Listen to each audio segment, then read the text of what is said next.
You can't be serious, man. You cannot be serious!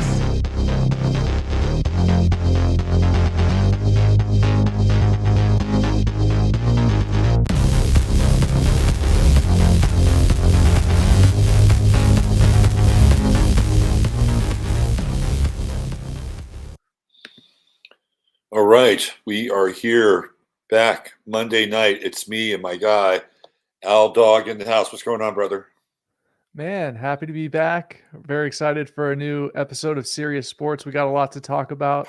The Scorpio energy is imminent.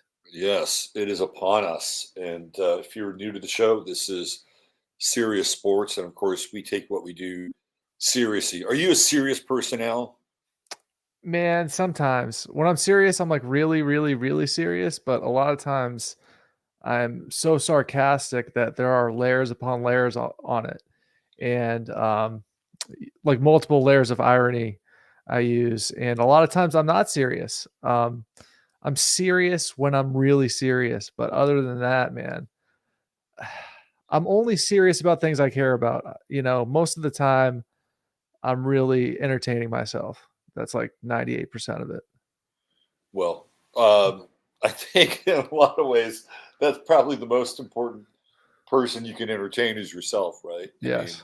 I totally get that, understand that. When did that phrase become part of the lexicon? Oh, he's not a serious person, or he's a serious. Steve, the first time I heard it was with Steve Kim on Jason Whitlock. I really love Steve. He would be a great guest to have on the show. But when did that term "serious person" creep into the lexicon? Do you have any sense? I don't, but I do kind of like it. Like that person's not a serious person. It's very dismissive. And that's kind of what I like about sort of using that phrase to sort of dismiss somebody. I kind of like the phrase itself. Well, it's one of those phrases too, because I'll use that as a slide rule. I'm like, well, am I a serious person? Like, to me, being a serious person means that you have some degree of gravitas, and that you take what you do in this world with a certain, being serious without being pretentious, or being without being officious, right? Nobody likes that shit. But it's really a good kind of measuring tool to see kind of, at least where I am in the world. Like, okay, am I a serious person today? What am I doing? Is it making an impact? Doesn't matter, right? And then I'm with you. Sometimes I don't like to be serious at all, and sarcasm. I think it's a Virgo trait, by the way. I think sarcasm is very much a Virgo trait. That's funny. Yeah. Why is that? How does that work? Because Virgos, when I think of Virgos, ruled by the digestive system, right? Okay. And sometimes the digestive system can get acidic, and I think Virgos tend to burn off tension and pressure by being sarcastic, which is an acidic form, right? It's an acidic kind of self-expression. So I think it's one of those things that Virgos do as almost like a self-defense mechanism. And I do think it's like linked to stomach acids and digestion. That's just my 2 cents. So my theory on Virgo and the digestive system is that Virgos are actually the most clairvoyant. And I think that my personal challenge, I've been thinking about this a lot, is it's not about trusting my gut. It's about trusting my gut more. And that kind of relates to sports predictions and even some gambling, because one thing I've been thinking about a lot this week, last couple weeks, is my Jets prediction for the Super Bowl. I think I'm right. Well, we'll talk about that thing. Yeah. I think there's another contender in the conversation. Yep. Which we'll talk about. We got Liddy Lou in the house tonight, all the way beaming in from McKinley, Texas. Liddy was she came to the event and brought her lovely daughter, and just such a really, really great person. And I think our boy Dr. Narco stayed at one of her pads up there while he was excavating rock wall. So Liddy Lou says sarcasm requires a bit of intellect. I would agree with that. You for the layers. You have to, because the real good sarcasm just comes off like something it's almost like a super dry martini, right? That's kind of what it's like. It's slightly corrosive, yet at the same time sort of arid, right? Yeah, So and it's yeah, kind of like swearing where you can't do it all the time. You ever notice the people that swear like once a month, when they do it, it's super effective versus, I've had some self-reflection and like I realized like, damn, I've become sort of a coarse person because I swear often, especially at work and whatnot. yeah. And then I realized to be truly effective, you have to swear like once every couple weeks or something if you really want to pierce. I think yes. I think the well-timed F-bomb is really good.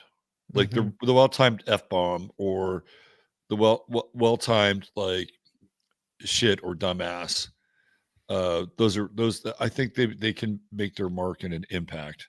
Hmm. But they have to be well-timed and not overdone because yeah, you're right. It tends to trend into being coarse. Brandy Herrera says sarcasm is an art form. Hmm. Mary Lee uses swear words like pepper. That's what she says. Sarcasm. And this might be a little before your time, but did you ever watch Monty Python at all? Monty Python's Flying Circus? I've seen it and the humor just didn't translate for me. I'm Yeah. just watching it and I'm just confused and like irritated. You know what I'm saying? I never laughed out loud at it. I was just like, I didn't get it. I don't, you know what I mean? I didn't get it. Well, most America. So first of all, a lot of it is really British, Okay. right? It's super British, and you need to know some of the British references that they're talking about. And then a lot of it also comes out of the late 60s and kind of early mid 70s, which has its own time period. But if you were around during that time, Monty Python was sarcastic, right? Okay. That was what they trafficked in. Was in fact they even have a bit where they have a guy and he's being autopsied, and they said, "What did he die of?" They said, "Sarcasm." It Huh. was like, That's kind of so funny. did it? No, I mean you have to be.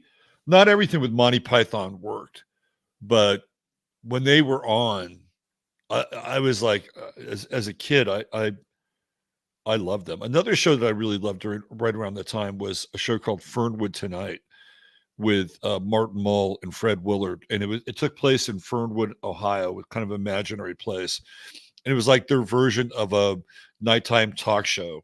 And Martin Mull was just really good at being very sarcastic. Okay. Um, yeah. So here we are, the season of sarcasm. I got my cat over here. You see my cat? I do. Yeah. That's a cute looking cat. He looks very white and he's got some orange to him. Yeah, that's a she. So she Okay. she doesn't normally show up here. Like she like hangs out around the periphery. Normally it's Jasper, but we are blessed with her presence tonight. The little shit. Yeah. I've grown Yeah, to appreciate cats more and more. cats are cool, man. Like they have really interesting personalities. And my big cat, he's more like a dog than a cat. She's more like a cat, and I'm okay with that. So yeah.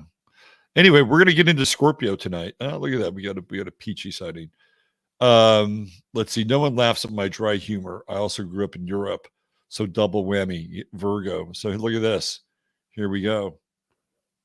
See, I'm a fan Kamikaze. of dry humor, and I'm just a fan of I have an interesting approach towards humor, man. I think people are their funniest when they're just being themselves and they just happen to be funny. Yeah. Like I used to work with this guy and he we were in excavation at the time and he would wake up and he would roll like a fat joint. This was just who he was. And he would scream at his dogs. He had some German shepherds. And that's just how he started his morning every day.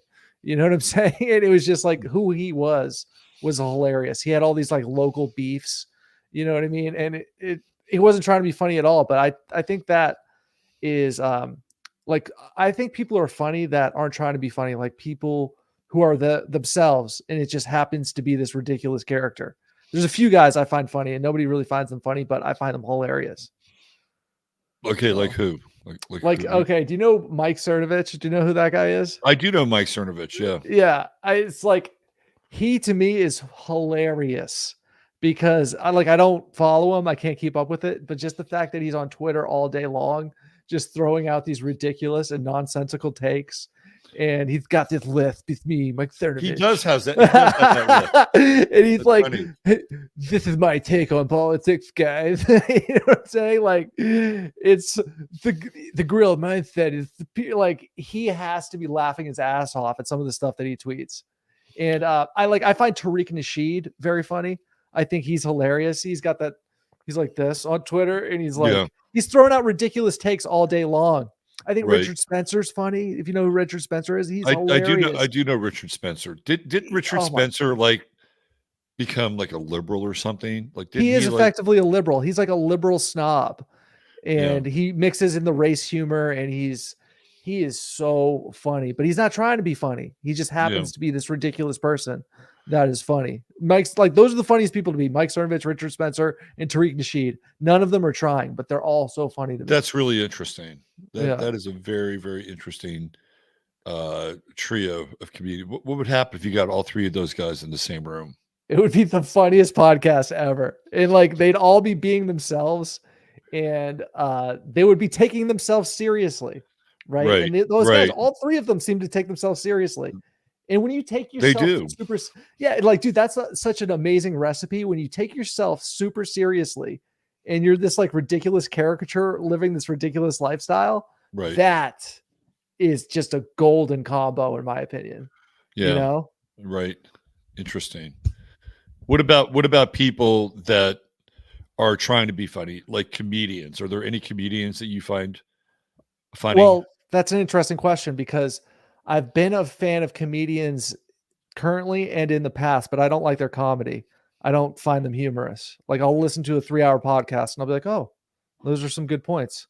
But I never liked the art form of stand-up comedy. I've never been into it. I've never, gone out of my way to like watch it or got excited for it. I'll listen to some stand-up, or I'll watch some stand-up and be like, oh, wow, pretty good point. Yeah, I see what you're saying there. Oh, that's an interesting analogy. Never, ever in my life have I ever like laughed out loud. For example, 2015, I was a Joe Rogan guy way back in 2015. Joe used to share my writing like all the time. Well, not all the time, like 5 times. But I was a fan of Joe because I liked the intellectual curiosity I saw with things like him and Graham Hancock, things with him and Graham Hancock and Randall Carlson. I was super into that. And I would watch every day, and I wouldn't laugh once, but I would be interested in some of the topics of conversation. Later in 2019, I became an Owen Benjamin guy, like every day. Owen is genuinely funny, though. Owen is funny. Owen is genuinely funny. Owen will make me laugh out loud. Like he'll make me chuckle for sure. So he's definitely on the funnier side because he's more truth oriented. But I watch him and I do laugh like once every episode. I'll chuckle like every episode. But I'm really there for the introspective knowledge, some of his breakdowns of spell breaking, he calls it. He's got a moral righteousness about him, which I really like. So I have the utmost respect for Owen. Love that dude. But I've just, things I find funny, like historically, I was a South Park fan. I thought South Park was funny. In terms of performance art, WWF wrestling is like, in the late 90s, early 2000 is like top tier, untouchable. And then stand-up comedy is somewhere on the basement, just as an art form. I think that the guys like The Rock and the Stone Cold of the early 2000s, late 90s, these dudes are just top-notch performance artists. You know what I mean? I would agree with you. I would totally agree with you. Yeah, I never found Rogan funny. Like, even with his stand-up stuff, I didn't really find him all Rogan's not funny. But Rogan, I'll tell you what, man. Rogan used to have a soul, and he might still have a shred of a soul, and I know he had a soul. I'll tell you a good Rogan story that, I used to interact with him when he wasn't that famous in 2015.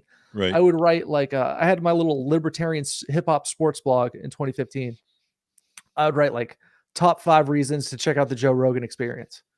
And then like add him on Twitter. He would share it, blah, blah, blah. One time, and Joe had integrity. I know for a fact he did. So I write this article, top 3 reasons to check out the Joe Rogan Experience with Randall Carlson and Graham Hancock, right? And I'm at work. I'm working at this call center, right? And I'm clicking around, and I click on this article that Graham Hancock shared on his Facebook page. Click on it. Oh my God, I wrote this. Some website, beforeitsnews.com, copy and pasted the whole thing, took out some swear words, linked me at the bottom, but like went out of their way to like obscure the link. Oh, click here to go to this page, takes you to another page, and then it took you to my page. So I'm freaking out. I'm like causing a big ruckus on the internet, on Twitter and everything. And Joe sees what's going on, and Joe's like, oh my God, I'm sorry that happened. Here, I'll tweet out your original article and I'll share it on my Facebook page. And I was just a dude, you know what I mean? Just blogging in 2015. So Joe had integrity. He had a soul, but I think he took, as Owen has explained, Joe took a $200 million payoff with Spotify. And ever since then, he sold out. South Park, who I mentioned, they took a $1 billion payoff in 2020. Yeah. So, yeah. So I don't know, like people's facial expressions in real life, just the context and the texture of everyday life to me is funny.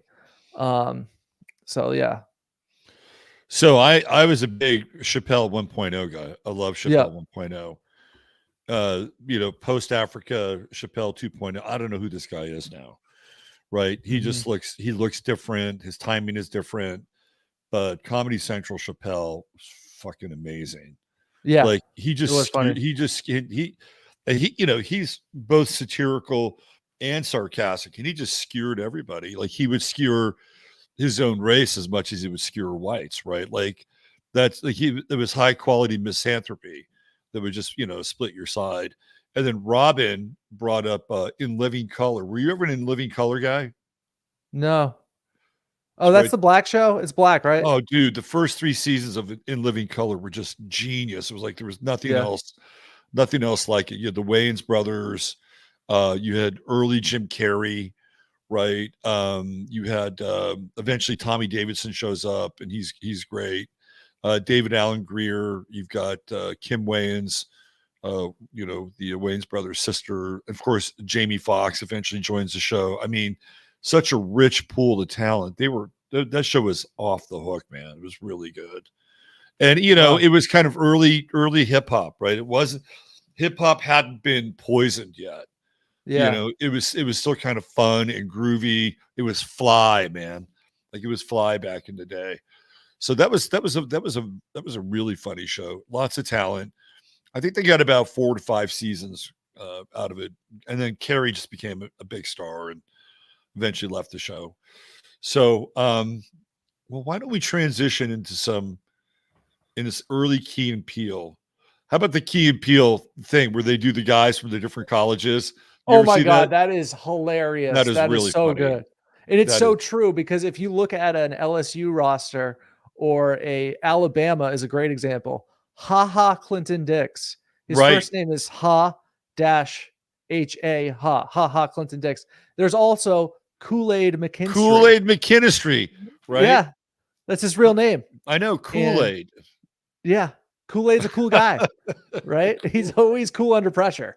You know what I mean? He's always hydrated. Oh, yeah. It's Kool-Aid McKinstry. You know what I mean? So, but the whole Southeastern Conference is littered with names like that. You know what I mean? There's once a player he played basketball for St. John's. His name was God's Gift. There was God Shamgod. Remember God Shamgod? No, I don't. Oh, he played at Providence.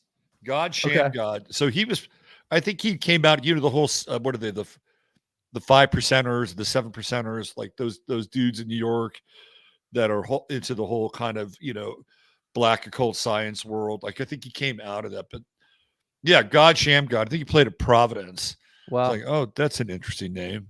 We could just do a whole show on names. There was a guy by the name of I Am Hip, played running back in Nebraska back in the 70s. What a great name that is, right? I Am Hip. Wow. The naming process seems to be very in the moment. Like, all right, let's just do it. Let's just call him Ha. Let's just call him Kool-Aid. Like that can't be like thought out for months. There is no delay in that. It's just Kool-Aid. You know what I mean? I feel like it's very in the moment, this process. You think they were all drinking Kool-Aid? Like, Mama, this Kool-Aid is so good. Maybe we should name him Kool-Aid. Or just like, you know what? It's like we're just gonna call him the flyest. You know what I'm saying? The flyest, Yeah. right? Or I think it's just in the moment and it's just there. And then it just happens. And then it's there forever. And it's just like you can't undo it. We should And do it a whole show. sticks. We should do a whole show on just like crazy sports names. One of my favorite football players' names was a guy by the name of Thane Gash. Okay. Like, is that not a fucking football name? Thane That's a good one. Gash. That's a really good one. Right. And then the guy who was Haas on Bonanza, his name was Dan Blocker. And I think he played football at USC, if I'm not mistaken. Right. That's a good name, right? Dan Blocker. And your kid grows up to be Haas, stops off at USC to play a little bit of football. Yeah. Speaking of USC, why don't we transition to Caleb Williams? Let's talk a little about Yeah. Caleb Williams. USC lost their second game in a row this weekend. Isn't that Yep. right? That is true. And I bet on Utah, so I'm happy about that. Utah is kryptonite for Southern Mhm. California and Caleb Williams. Yeah.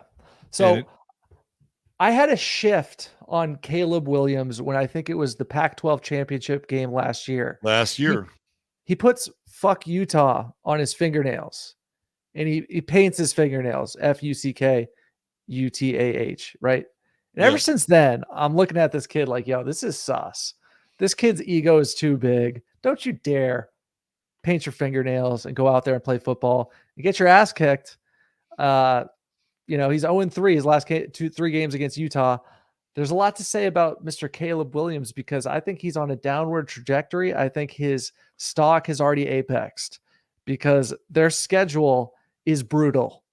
Coming up, they've got California, who's good, Washington, ranked number 5, Oregon, ranked number 8, then UCLA, ranked number 23 currently. I think UCLA is climbing to the 15th spot. Chip Kelly has found his sizzle again. Yeah. And they might beat Colorado by 28 this coming Saturday, UCLA. Here's Caleb Williams with the "fuck Utah." It was such a huge backfire too. You know what I mean? This is hip hop hypnosis in its current state in 2023. Right, guys so arrogant they're painting their fingernails. Well, look at this. Now he's getting all symbolic here. So he has a bullseye and a target. Yeah. He's got the American flag. He's got the radioactive sign. He's got these flames. Looks like I actually have a car hood in storage that looks like this. Wow. That I was going to use as a backdrop to 15 minutes of flame. So it looks like he's got a mirror pattern going on. Target, flame, U.S. flag, and then radioactive. So he's using his nails as a form of self-expression. Look at that. Happy face. It's weird. I think it's weird. It's very suspect. It's just cringeworthy and disgraceful. And Caleb, when you advertise where your mental, plane is at with your fingernails as a man, it broadcasts a very just weird signal. And I think that Caleb is somebody who has laid out the template for the new college football professional career. I think he'll be essentially a professional college football player for 6 years. I don't see an NFL future for this kid. I think he'll get drafted, but I don't think the air raid improvised quarterback works in the NFL. I really don't. They're trying, right? We're going to talk about Lamar Jackson tonight because Lamar Jackson just came off a huge win yesterday. The Ravens just smashed the Lions, right? And Lamar Jackson had one of those games like, oh, maybe we should talk about Lamar Jackson as an MVP. Lamar Jackson is a Capricorn, by the way. So we're going to talk about him a little bit later. I would say that, last week we did the show about, the gods of the air raid. And I don't know if it's going to go anywhere, man, because college would have to retool completely. And let's talk about the transfer portal, which we do every week here. Let's say all of a sudden you decide that you want to put in a pro style offense, right? Pro style 2 backs, got a fullback, you run out of the eye, You got tight end and two receivers. Like, how many players are going to want to play in that? They're going to want to play in an up-tempo offense where the offense itself is going to get a ton of touches, right? Because they're going to score quickly and get the ball back quickly, kind of like the football version of the Golden State Warriors and what they do. And they push the ball up and down the court. So I think based on that, the players are going to determine the system. I don't think the system is going to determine the players and where it's going. I think it's here to stay. I think over the weekend, I had this, it just kept getting stronger, in my awareness that I think pro football is going to be cooked. And Wow. I think it's going to be cooked in about 10 years. Okay. That's what I think. And once we get off the Caleb Williams track, I'll circle back and I'll tell you why. And a lot of it has to do with the Indianapolis Cleveland Browns game that happened yesterday. Okay. And I wasn't watching it in real time, but I was watching it unfold via Gamecast. And it's 2 weeks in a row that Cleveland essentially came back and won the game. Hold on a second. It was Cleveland. It was Indianapolis and Cleveland, and they came back and they won the game. And the refs got involved. So we'll get into that in a little bit. Well, let's talk a little bit more about Caleb Williams. I have his chart up here. So I don't think the air raid is going anywhere, but what I see in Caleb is something reminiscent of Johnny Manziel, where he's improvising, he's on the run, and that improvisation, I don't see translating to the NFL. You know what I'm saying? He pulls a lot of plays out of his ass, essentially, like Bryce Young used to do. Bryce Young was a magician, and I haven't seen that translate yet at the NFL level. Right. But yeah, I don't think air raid's going anywhere. But yeah, Caleb is interesting because he's been groomed for this role for a very long time. So we don't have somebody that put him at a 12 noon chart. Okay. So he's a Scorpio sun, and looks like he has Mercury in Sagittarius, if I'm not mistaken, which is at 2 degrees, right? So he's barely a Scorpio. 26 degrees is at the end of the sign. He does have Venus in Scorpio back here. And we'll talk a little bit about that. And then he has Mercury and Sag, which isn't always, in my estimation, the best for decision making. Mercury is in its detriment in Sagittarius, right? It's in its own sign in Gemini. So it's in the opposite sign. And Mercury in Sagittarius tends to be a bit mistake prone, tends to play kind of fast and loose in a lot of ways. So his operating system, and there's nothing wrong with it, right?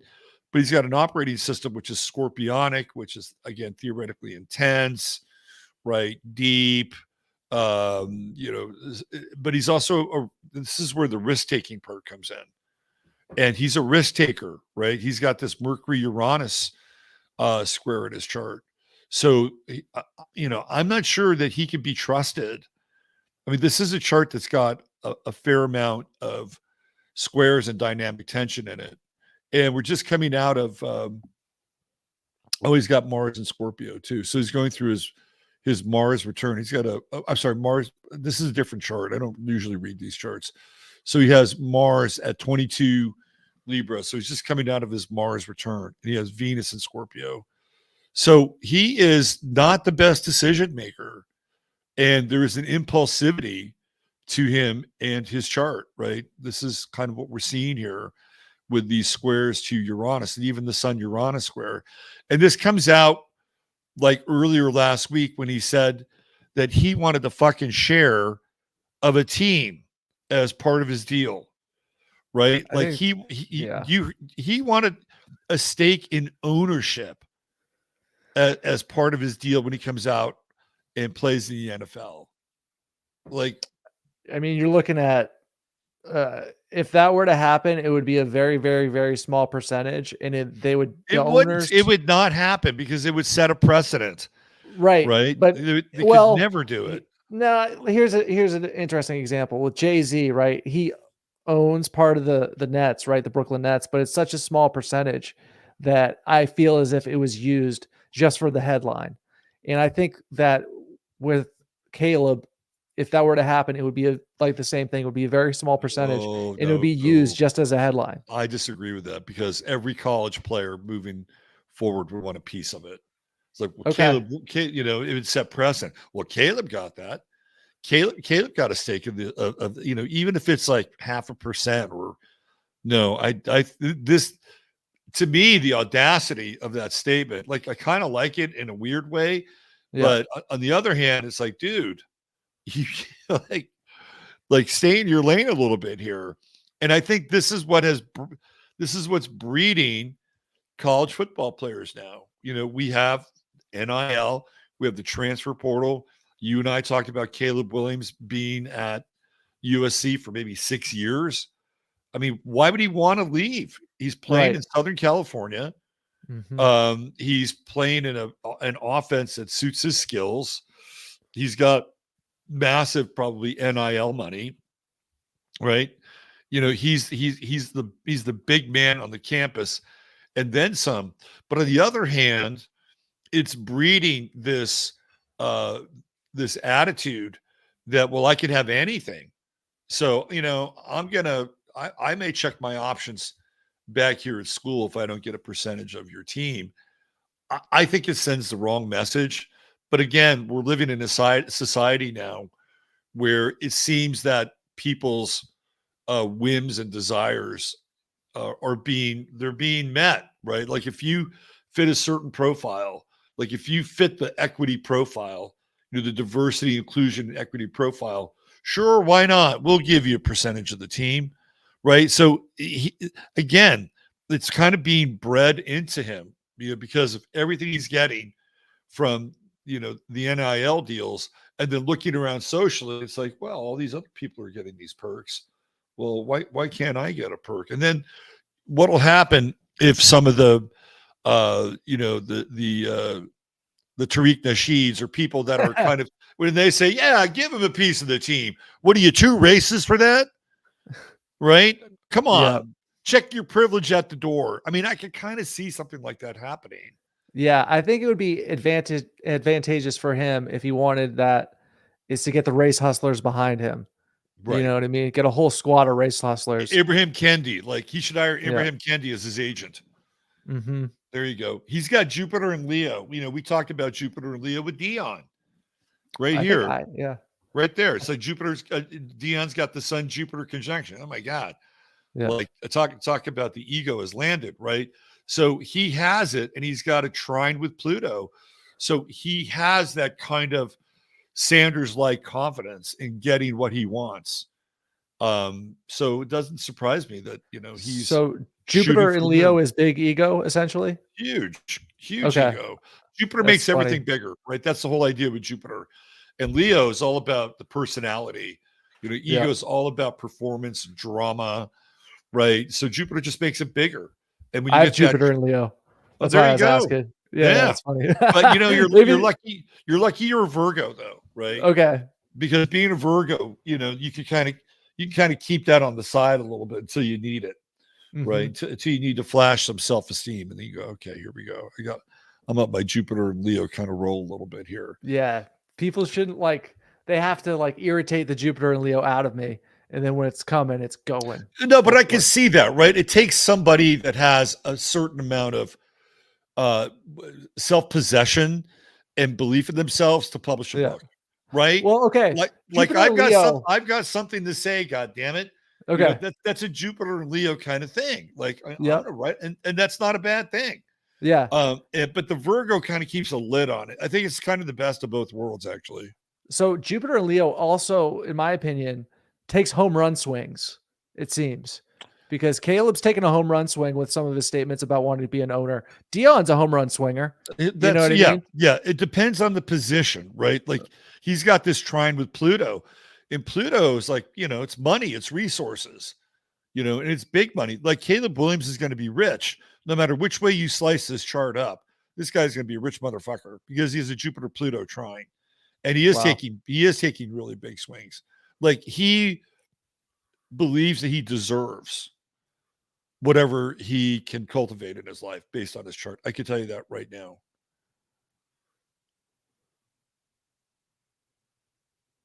Are you there? Yeah, I am. I was just thinking in my head, race hustler shakedown.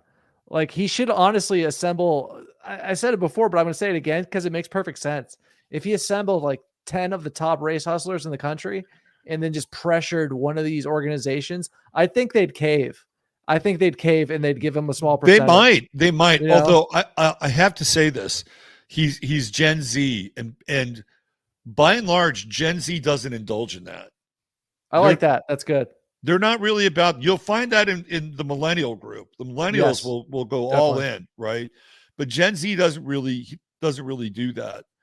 That's my experience of Gen Z. They're like more based in a lot of ways than the millennials are. Yeah. Yeah. The So millennials, I really enjoyed your show last night because you talked a lot about the whole, what was it? Pluto and Scorpio. yeah, you asked a great question about that. Yeah. Well, I think it was a different Al. There was somebody else, but Oh, really? It wasn't you? no, it wasn't me. It was a different guy named Al in the chat. Well, you can I take was in the credit. chat You at can the take beginning. I credit just for said, it if hey. you want. Yeah. But yeah, that was excellent because, you know, I have a question for you. When you say the millennials have Pluto and Scorpio, where do you get that information from? You did the chart when the millennials started. Is that how you did it? Yeah. So in generational astrology, Pluto defines generations, right? Mhm. Because it's in a sign.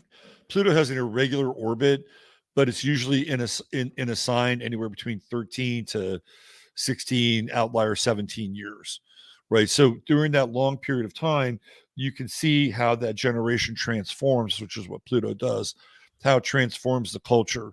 So we go back to the baby boomers, Pluto and Leo, right? They're, big personalities. All of them are really big personalities.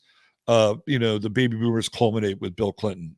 He's their answer to John F. Kennedy. Kennedy is not a baby boomer. Kennedy belongs to he was 40 in right around 40, 42 in 1960. So Kennedy's Uranus and Gemini, and they call that generation the lost generation. And that's where you get a lot of people who are trying to find themselves. I'm sorry, Pluto and Gemini.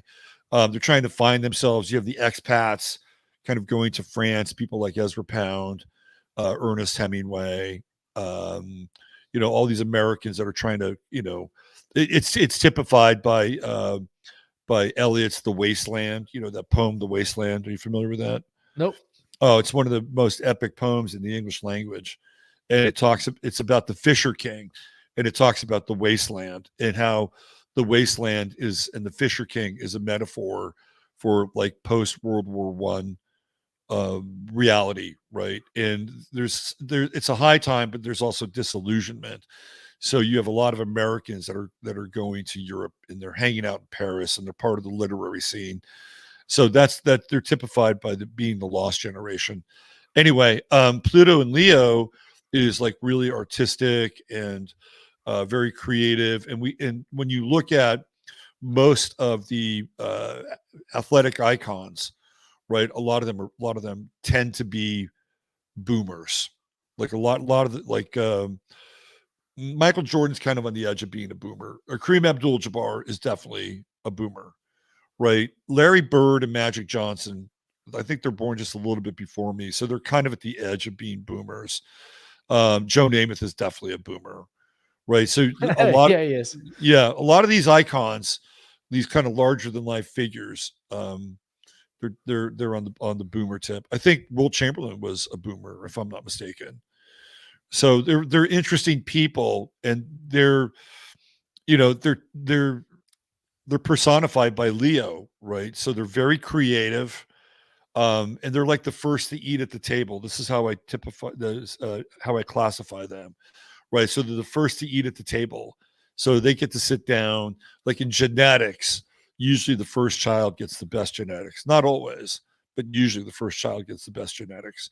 And that's kind of what the boomer generation is like. And then after them, you get Pluto and Virgo. So Pluto and Virgo is interesting because there's part of Pluto and Virgo, if you go back into the late 50s, is kind of borderline boomer. Like I'm born in 1960, And I think I have a little boomer in me, but I definitely resonate a bit more with Gen X. But there's a term for people with Pluto and Virgo. It's called Generation Jones, and we're our own entity, right? So we're kind of like this, weird sort of middle child in some ways, in between the boomers and then Gen X. So Gen X is the offspring of the boomers. So when the boomers start to have kids, they spawn Gen X kids, right? So for you, technically speaking, the millennials would be the offspring of Generation Jones, right? So this is how the generations work. So Pluto and Virgo is typified by something very, very different than Pluto and Leo, right? Pluto and Virgo is personified by service, health, technology. So a lot of the people that worked on the internet and the things like the TRS 80, the Tandy computer, the early employees at Apple and Microsoft, Pluto and Virgo, right? So a lot of Pluto and Virgo built the systems that we're actually using right now, right? Then you go into Pluto and Libra, which is Gen X, and they show up kind of late 60s, around 69, 70, right around there. And that runs all the way up to Pluto and Scorpio. When the millennials show up, right around 83, 84, Pluto goes into Scorpio officially in 1985, stays there until 1996. And in 1996, it moves into, in 96, 97, it moves into Sagittarius. So from 96, 97 to 2009, you have Gen Z. And from 2009 to roughly where we are now, you have Gen A, Pluto and Capricorn. So Pluto really is sort of the classification, the taxonomy of generations. Wow. And we can see their impact in many different ways in our lives, right?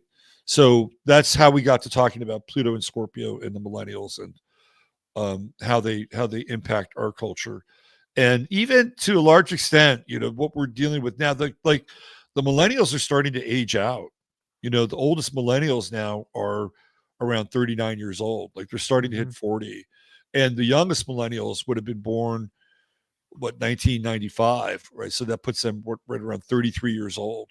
So you're looking at people like Klay Thompson, Steph Curry, Draymond Green. Those are all very early. They're kind of the sort of on the latest side of the millennials, right? No, Like I think that, well, I was born in 90 and I'm 33, right? 33. So you're right. You're right. So we'd have to go back 6 more years. Yeah. So so Curry, the youngest millennials would be like 28, 27, 28. Well, I think 29. they'd be around 29. Yeah. Still, athletically, they're aging out. Mm-hmm. And so what we're going to be left with is a bunch of Gen Z playing sports. Yeah. And one of the things that Gracie talked about is how Gen Z is just going to be very different, in terms of how they play. Uh-huh. And you look at somebody like Jordan Poole, who I think is interesting in a lot of ways, but he really typifies this Gen Z attitude, right? Pluto and Sagittarius. Like when Draymond Green poked him in the face and the Warriors didn't really go out of their way to punish Draymond Green, he was done, right? He was done. And that's how Sagittarius works. Like when they're into it and they're enthused and they're cooking, they're great. Like, they've got this passion. They philosophically believe in what they're doing, right? But the minute that they become disenchanted or disillusioned and it feels like they're dealing with hypocrisy, they're done.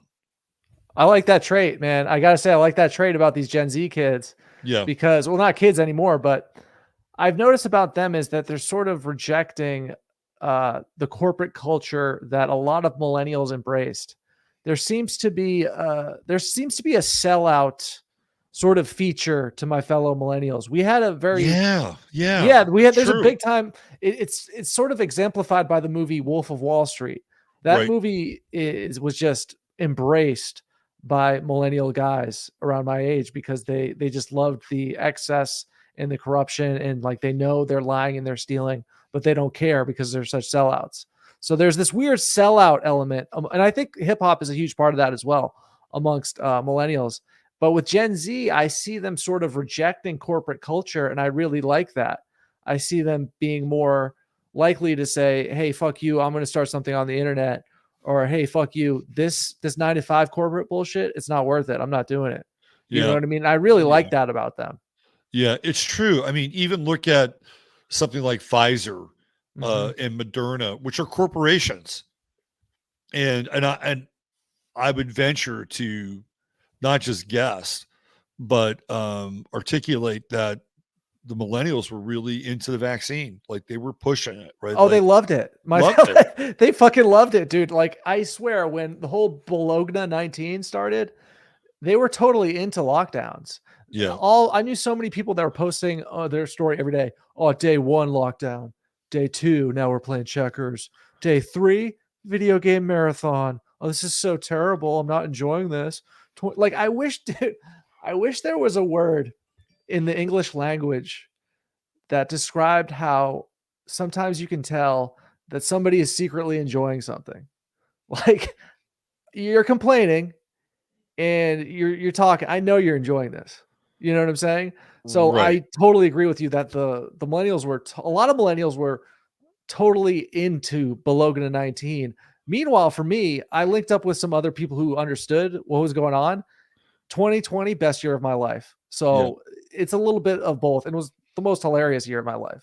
So, and I became like a local folk hero because I never wore a mask. Right. And like just now I was in a farm stand and it's like, I don't go there as often as I would like to because they like talking to me too much. It's like they just talk my ear off because I got to know them so well during Bologna virus. Right. So Yeah.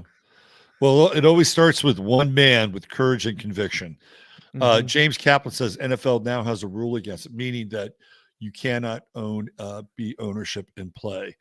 So James, pass that message on to Caleb Williams when you see. Well, here's the thing. From my experience, man, the average person, and I used to think this for a long time, the players are so rich. Oh wow, these players in their contracts, they're so rich. They're not in the same league, literally, as the owners. So the owners are in a completely different stratosphere economically than even the richest players. Right. So, and they're very much a part of the power structure at a corporate level. Oh my God. When you get into the ownership story and you get into the Rooneys and the Maras, oh man, the Rooneys were fucking dirty, man.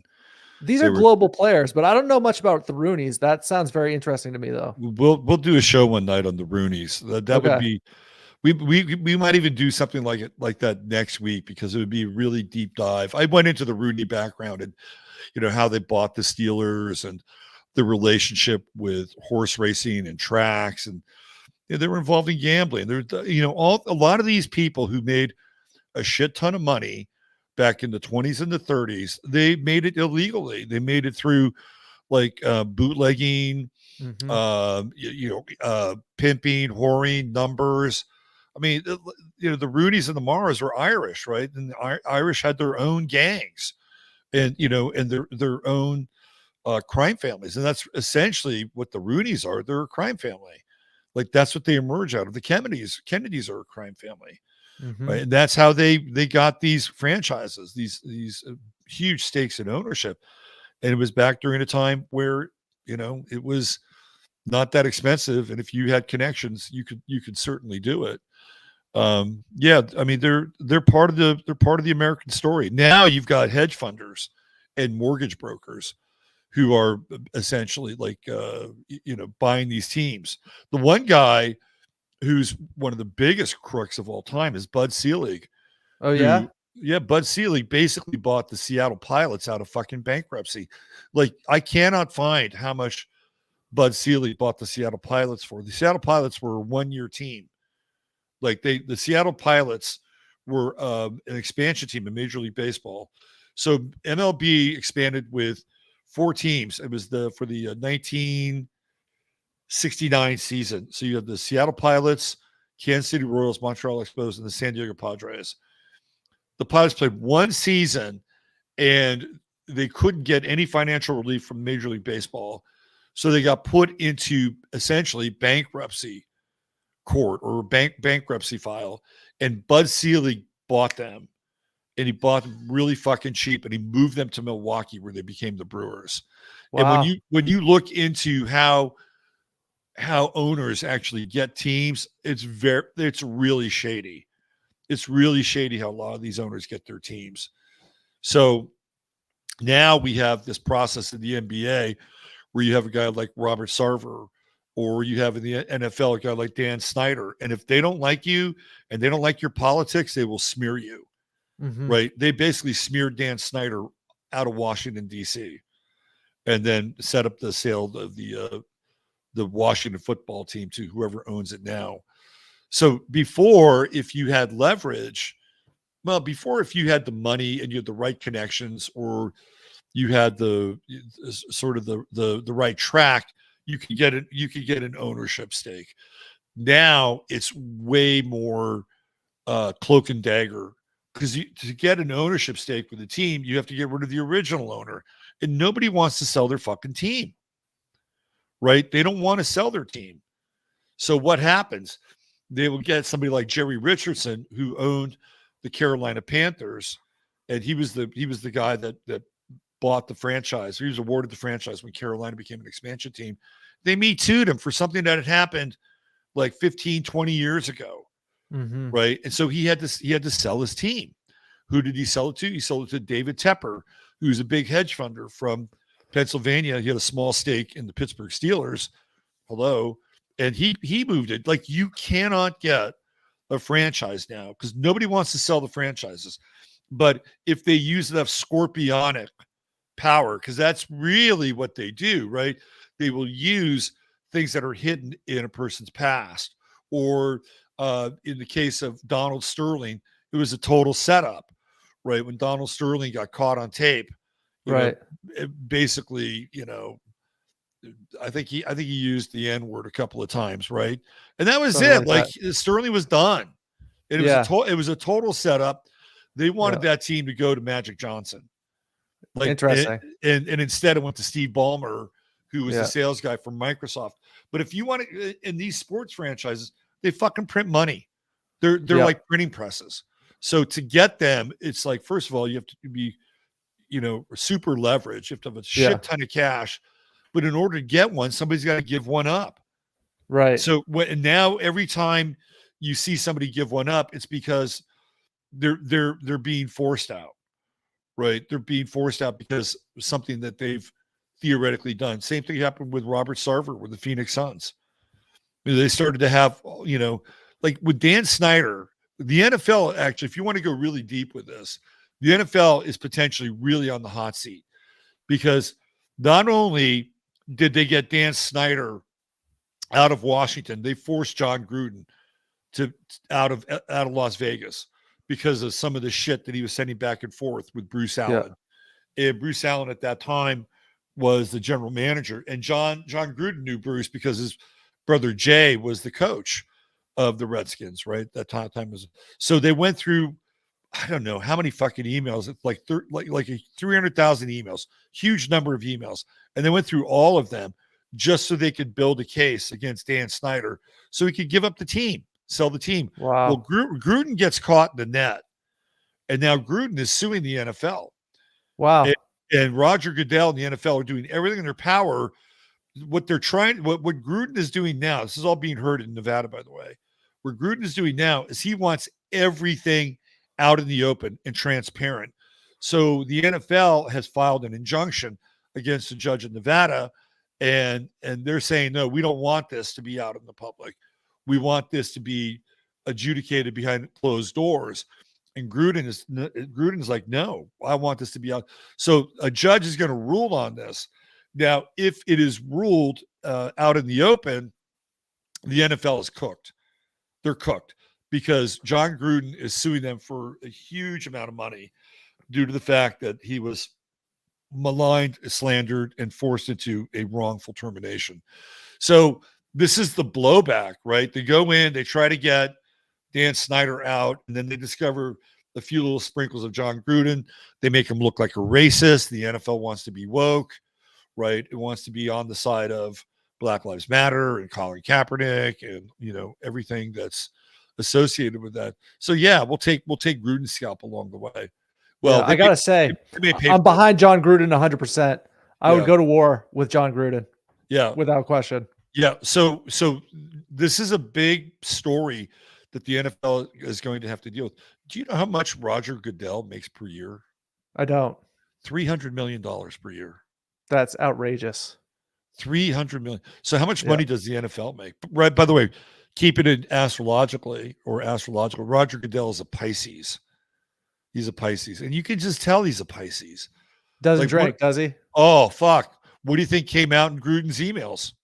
That he's a slosh? He's a lush. Okay. He's a total lush. He has Wow. to be. He has to be a lush because of all the pressure that comes along with being the commissioner of the NFL, Mm-hmm. right? So, this is a really good Scorpio conversation to have, Yeah. because the only way you can get a team, unless it's an expansion franchise, is for people inside the NBA to leak material and use subterfuge and dislodge the franchise, and you can sell it, and this is how it's done. The whole thing it's a coup d'etat. The only way you're going to get unseated is a coup. It's a total coup d'etat. Yeah. Total. There were people when all this was going down with Robert Sarver in Phoenix, there were people who thought that Clutch Sports and LeBron James were behind a lot of this, right? Because they want LeBron to have a franchise. Like, that is all, so from what I hear, LeBron is supposed to get the Las Vegas franchise. Like, the NBA is going to expand into Las Vegas, and they're probably going to get another franchise into Seattle, which is where, of course, the Oklahoma City Thunder came from. Right. Right. So they're going to wait. They're going to wait on expansion until LeBron James is retired, and as soon as he's retired, he'll get that franchise. He'll be the owner of the Las Vegas team. But it is a total coup d'etat. And what's interesting about the whole Sarver thing is that who's the guy that hold on. The guy, this is a really interesting tie into everything. And I'll show you how the whole thing works. Okay. All right. So the Phoenix Suns owner is one of these mortgage guys, Matt Ishbia. Right. So Matt Ishbia is like Gilbert, Dan Gilbert. They're dueling mortgage brokers, right? And like Dan Gilbert's the owner of the Cleveland Cavaliers. Cleveland Cavaliers, right? Right. So Matt Ishbia, let me show you a picture of him. Okay. And this gets into what we're talking about here, which is Scorpio, right? And using leverage, underhanded tactics. Matt Ishbia, don't trust him. Don't like him. Right off rip. Right. Get away from me. Freak. So here's Robert Sarver. Sarver Okay. comes out of banking. Oh, that's right? Sarver? Okay, don't like him. That's Sarver. Don't like him right? at all. Right. So both of these guys are highly unlikable characters. Yeah. Right. But with Sarver is one of these guys that how would I describe him? For a while, the players liked him and that he was down, right? Like, oh yeah, he's I've been watching Rasheed Wallace and his podcast lately. Okay. And Rasheed is actually unintentionally funny. He's actually okay. funny. That's what I like. Somebody Yeah. like Sheed who's not trying to be funny, but he just happens to be funny because he's got this big bald spot. He's 6'11". Right. And he wears his cap sideways. I mean, he's a funny guy. Yeah. So he had Bonzi Wells on his show. This is from about a year ago. And they were talking about coaches that they played for. And the way that they talked about it was like coaches that they fuck with. And that they use that in a good way. Yeah. Right? I associate with you. I Right. resonate with you. I fuck with you. Who did you fuck with? Right. Yeah. So it was just, so anyway, Sarver was one of these guys that the players for a time being could fuck with. They actually liked him. Right. But every now and then he would sort of cross the line and say something that may be slightly uncomfortable. Right. Okay. But by and large, but they all turned on him. Oh wow. They all turned on him. And so Ishbia comes in and he gets the Suns, right? Okay. So what did Matt Ishbia do that was kind of his claim to fame in some ways? Matt Ishbia, when Mel Tucker became the coach of Michigan State, he beat Michigan 2 years ago. And they thought, okay, we've got our guy. right? Mel Tucker is black, right?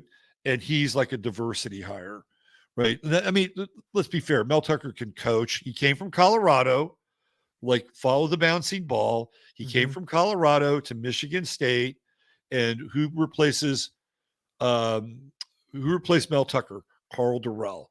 And who replaces Carl Durrell? Deion Sanders, right? All three players or all three coaches who coach at Colorado happen to be black.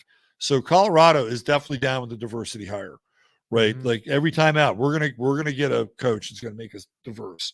So Tucker goes to Michigan State, beats Michigan, and they throw a shit ton of cash at him. And who's throwing the cash at him? Matt Ishbia. Interesting. Right? Matt Ishbia, because he's an alumni of Michigan State. Okay. So Matt Ishbia is throwing all this cash at him. Why? Because Matt Ishbia is trying to get social cred. Like, look at me. I backed Mel Tucker. You know, it was my money, my alumni money through my mortgage company that was able to land Mel Tucker, and basically I rewarded him. Right?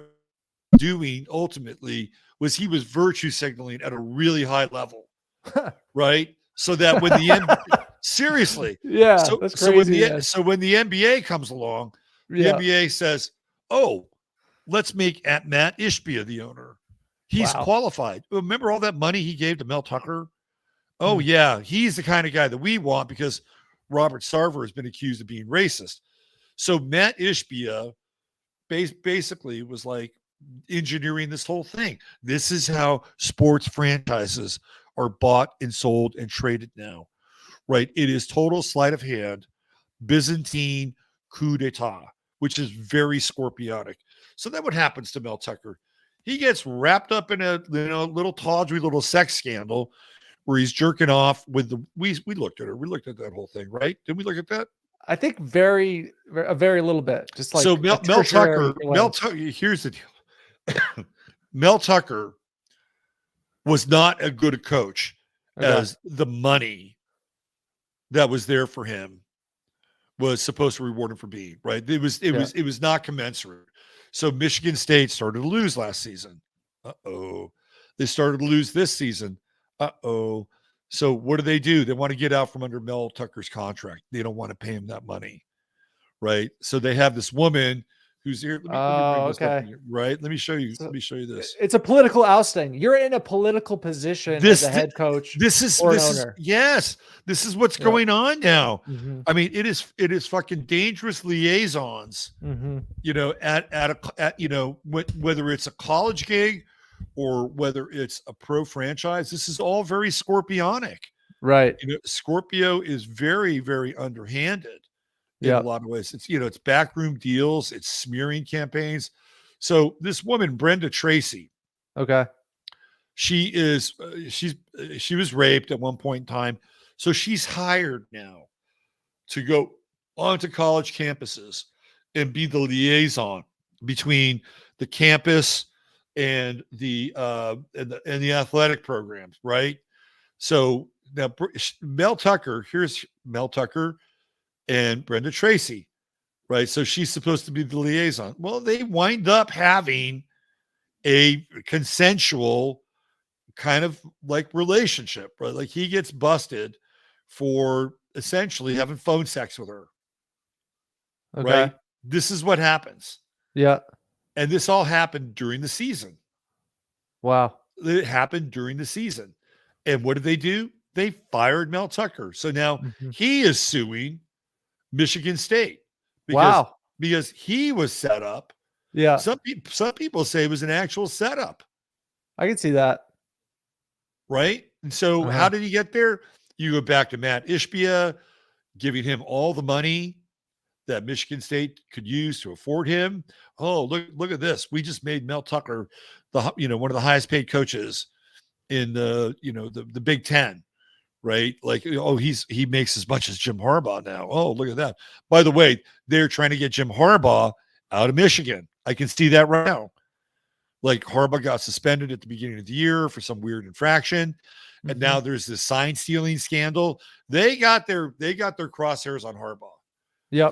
For whatever reason, right? Maybe they want to move, a coach that is more diverse into Harbaugh's position. You can just see it now. Mm-hmm. It's just this is the world that we're living in now. You can't just confront somebody based on the fact that, hey, you suck and your record's not very good and we're going to fire you. No, they got to set the whole thing up. Right. Yeah. And I think as a result of that, I think there could be some clauses in Mel Tucker's contract which keeps him from being paid in full. Like when you get fired as a college coach, you're still making money. They're still paying your salary. But there could be some clauses in his contract that say, no, Mel, sorry, you violated the terms and conditions of your contract. So you voided 50% of your contract or whatever. That's why he's suing them to get his name back. So this is how things are done now, right? And that's how Ishbia got the Phoenix Suns. The league looked kindly upon him because you were a good man. You paid for Mel Tucker's salary. Look at you. You'd be a worthy owner of the Phoenix Suns. It's the game. It's the Scorpio game. Yep. It's very Machiavellian in a sense. It's diabolical. It's totally diabolical. Yeah. Right. And you can just see it coming once they start to, open up the faucet a little bit and there's a trickle, like just keep your eye on Harbaugh. He's not long for Michigan. Interesting. So I have two questions for you. And the first thing you mentioned actually last night on your show was the death of sports fan culture, which is something I fully support, something that we can potentially leave behind eventually. And I think it's so funny that this is potentially the only sports show that is like trying to actively end sports fan culture because it's really a big waste of energy. And it's fun, but it's kind of vicarious and it's kind of silly at times. So I want to connect that to what you said earlier in the show, which was kind of a cliffhanger. That is, you think the NFL is going to be gone in 10 years. Yes, I do. Okay. Why is that? All right. First of all, I think this gambling thing is going to catch up with them. Okay. I think there's going to be some really significant scandal that the NFL is not going to be able to bandage really easily. I think it's going to involve gambling. And I think that the goal is to end the NFL because the NFL represents America, right? It is America's sport, right? Like it passed baseball as America's pastime, probably sometime around the late 70s, early 80s. Once a lot of the old baseball players like Aaron and Mantle and Mays and a lot of those guys left, right? Like football became way more iconic in a lot of ways. So in order for there to be like a quote unquote new world order, right? They have to erase these American cultural institutions. And the NFL is one of them.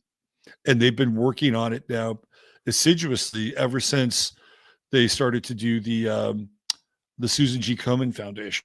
Like that was the first brick through the front window of the NFL. And what is the Susan G. Komen? So the Susan G. Komen Foundation is a cancer foundation. And it was set up by, I think, the husband or the family of this woman, Susan G. Komen, who died of cancer. And the NFL made a really big deal for, I don't know, close to a decade. Like there would be one Sunday a month dedicated to cancer. Right. And survivors. And so everybody in the NFL on game day would wear some form of pink in their uniform because the pink ribbon symbolized Susan G. Komen. So when I saw that, I thought to myself, well, this is really weird. Why are they bringing this into the NFL? Right. And then you have the whole connotation of the color pink, right? In and of itself, right? It is not a very football friendly color. Even though Randall Pink Floyd was the quarterback in Dazed and Confused for the local high school, but pink is not a football color. Name me one college or pro football team that has pink in their uniform. Doesn't exist. Right. So to me, that was very subversive. It was like, okay, well, we're going to feminize the NFL. Part of it was to bring female viewers into the show or into watching the games. But part of it was also the demasculinization of the NFL, right? And then people would say, "Oh, I'm playing for my mother," or "I'm playing for this person," and people started to get into their feelings through Susan G. Komen. Right. It wasn't just like, let's just play football and knock the snot out of each other. No, now we have to get in our feelings. Now we have to wear pink. So that was really the first brick through the front window. And then it became a lot more cause oriented when Colin Kaepernick, who's a Scorpio, by the way, comes in and starts to do the knee. And that's exactly what the NFL was looking for. That plus the concussion stuff, right? The concussion stuff, which we talked about, was another brick through the window. Mm-hmm. And it's like, you throw enough bricks through the window, you won't have any window left. And then what happens? People come in and they loot the store, they loot the home. So the concussion stuff was another brick in the window. And then the NFL settled a big lawsuit, I think back in 2015. It was all these former players who were complaining that the NFL didn't do enough for them medically.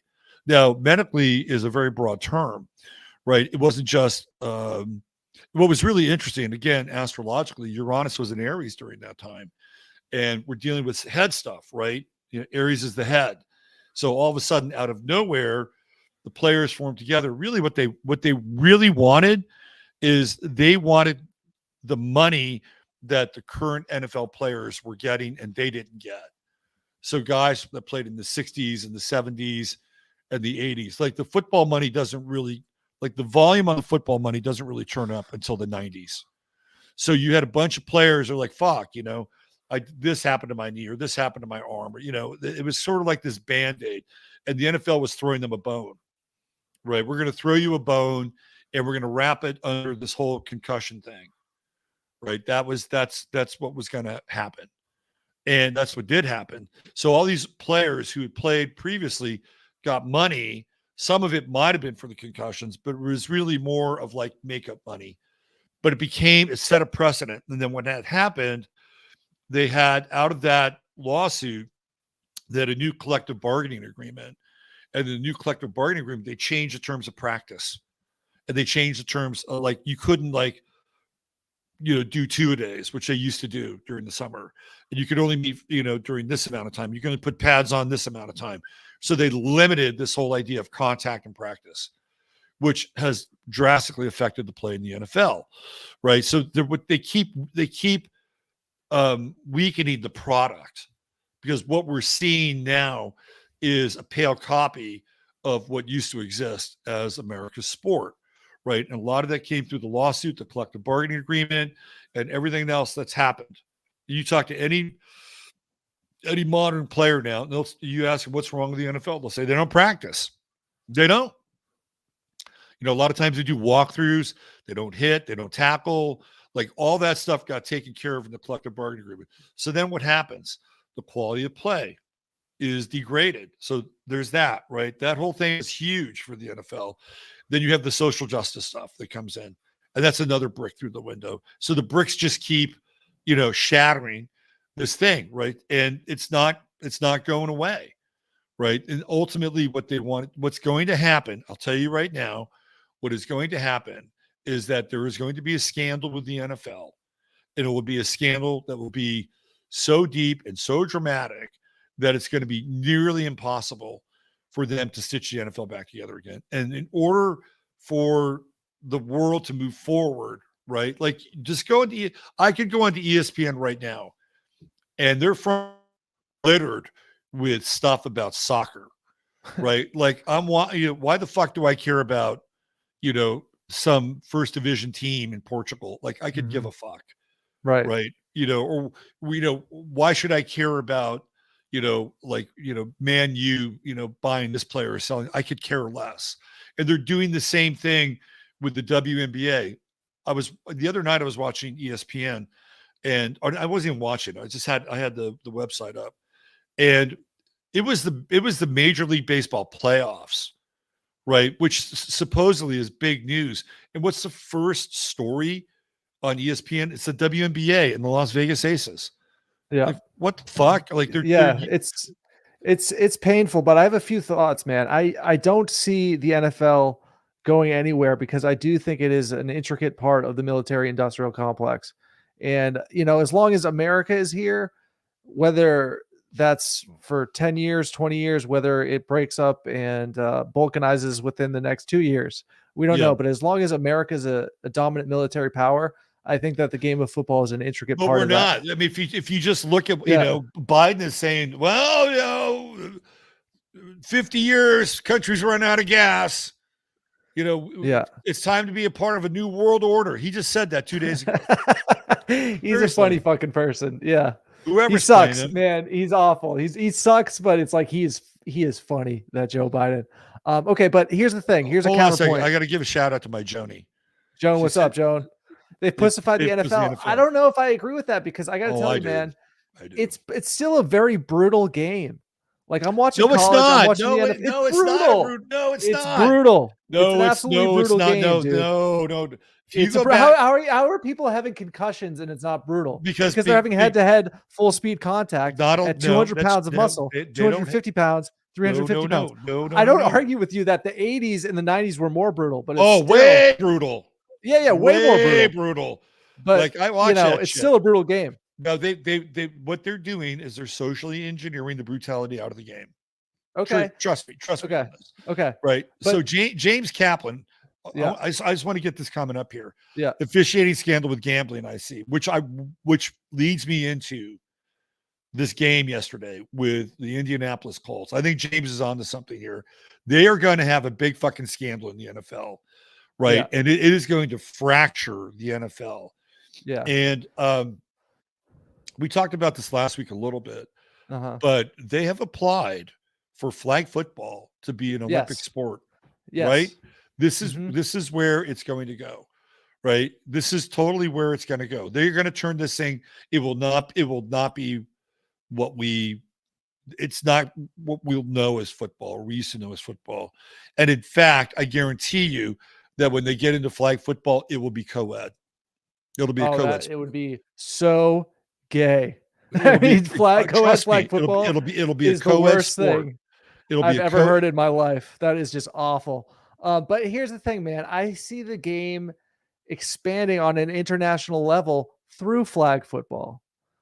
It's sort of a Trojan horse because you can't. But you it's can't not expand. football, dude. It's not. It's football. not, but it kind of is, okay? But you can't expand tackle football in poor countries. You can expand flag football into any country in the world. So I do see the game itself expanding, the Olympics being sort of a flagship for this new flag football sort of genre. So with college football, yeah, like I don't see it going anywhere within the next 10 years unless we see a massive political turmoil in the United States, which is entirely possible. Okay. We're seeing it within- right now. It's Yeah. happening right now. 70% of the American military are overweight. Did you know that? I think that's hilarious. I didn't know that. So we are not the military power that we used to be. Okay. Yeah. So yeah, I mean, I see what you're saying, and it seems like they just backed a loser in Ukraine because I haven't heard anything about that in months. So that indicates to me that maybe Putin pulled out a victory with that one, or he's slowly pulling out a victory. Let me show you some stills from a movie called Starship Troopers. Have you ever seen it? I have. Okay, at the beginning of the movie, what do they have? They have a big football scene, Okay. right? And look at what we have here. We have co-ed players, Oh my God, that's awful. right? Oh. Co-ed players. So Robert Heinlein, who wrote the movie, was definitely a futurist, right? And everything in Starship Troopers is totally equal, right? Like on the ships going towards Clondathu, the men and women shower together, Oh. right? They totally shower together. So this is the future, right? This is I'm some tell- predictive programming. you're predictive saying. programming. Absolutely. Absolutely. So let's get back to that game last night. Okay.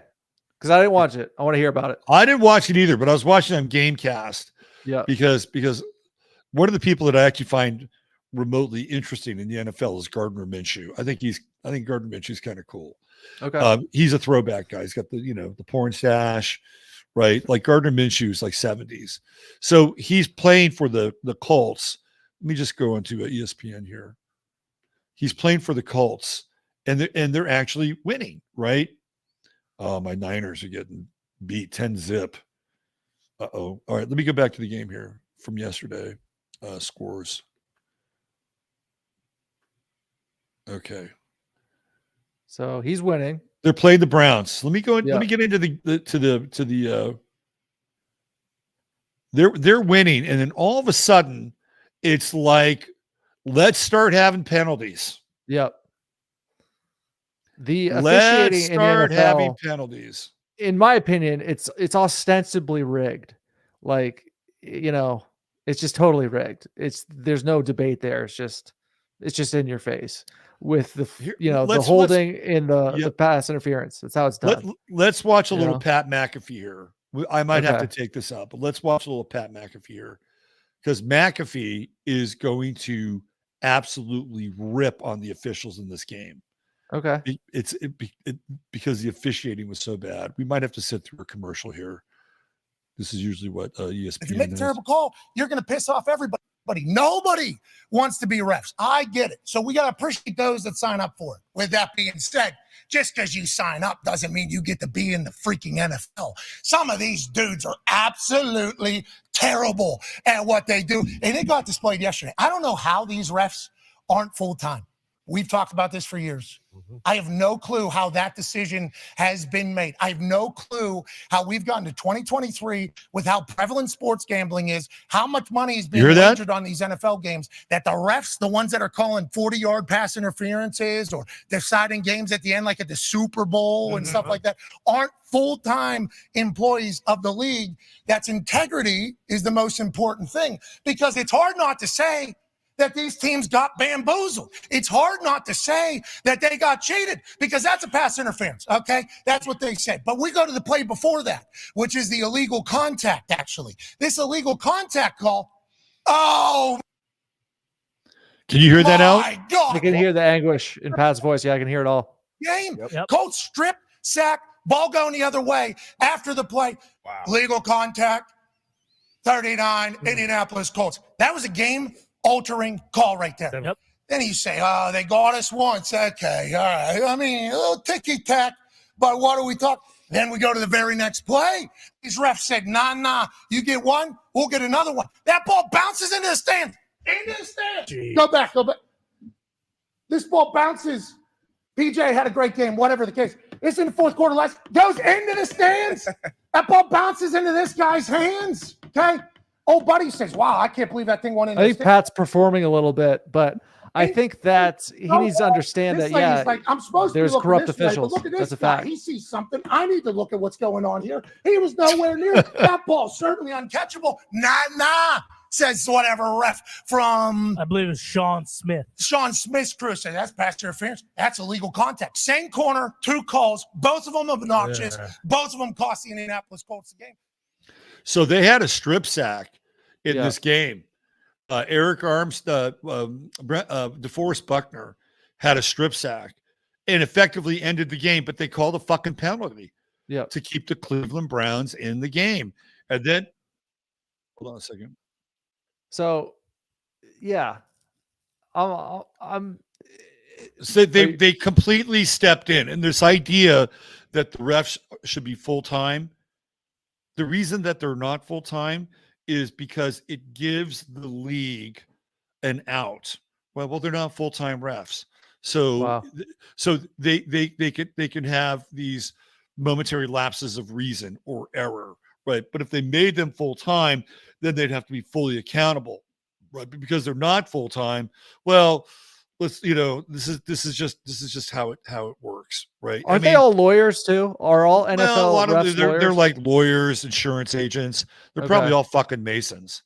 Okay. That's what I think, right? Yeah, that's likely. I mean, here's the thing, man. Yes, that's how it's done. That's how it's rigged, okay? Because those are the best athletes, those are the best players. But, at that level, if you throw a flag or two or three, you're going to push the game. That's how it works. And I think that's been how it works for a while. The most interesting part to me is the why. Why do they want certain teams to win? Right. And is it about manipulating public consciousness for a militaristic endeavor? Specifically, I want to ask you a quick question real quick, because we all know what's going on with Israel and Palestine. Yeah. Which, out of all the NFL logos, which team, which logo most resembles a paraglider? Oh, have you thought about this? Well, it's the New York Jets. Oh, New York Jets. They most Right. resemble a paraglider, right? Right. And so what happened 2 weeks ago? The undefeated Philadelphia Eagles lose to my New York Jets. Right. And the Jets are now 3-3. They're looking at a very likely it's going to be a win next week against the 1-5 New York Giants. Yeah. When we look at 2001 with the Patriots, all the way, 2003 with the Patriots, we go into Iraq, whatever, 2000, what was it, 22 or 2000? Yeah, it's 2022 with the Rams. The Jets don't have the colors though. They don't have the right colors. Well, they sort of do. They sort of do. With the green is most like sort of Palestine in a sense, even though it's a little bit Israeli reversed. flag is powder blue. I know, I understand that, but Yeah. there's no red and green team. Powder There's blue no, and white. There's powder no blue and the white would blue be and would be white the team would only be Cowboys. the Lions. It would be the Lions. Powder blue and white could be the Cowboys. It could powder be, or blue, maybe the white Colts. Could be but- the Chargers. Could be the no. But the I think Colts- it's the New York Jets. I think it's the New York Jays, if you will. New York Jays. is- That's funny. Yeah, I've been saving that all week, dude. It's I really, had that one all week. interesting. Yeah. It's interesting.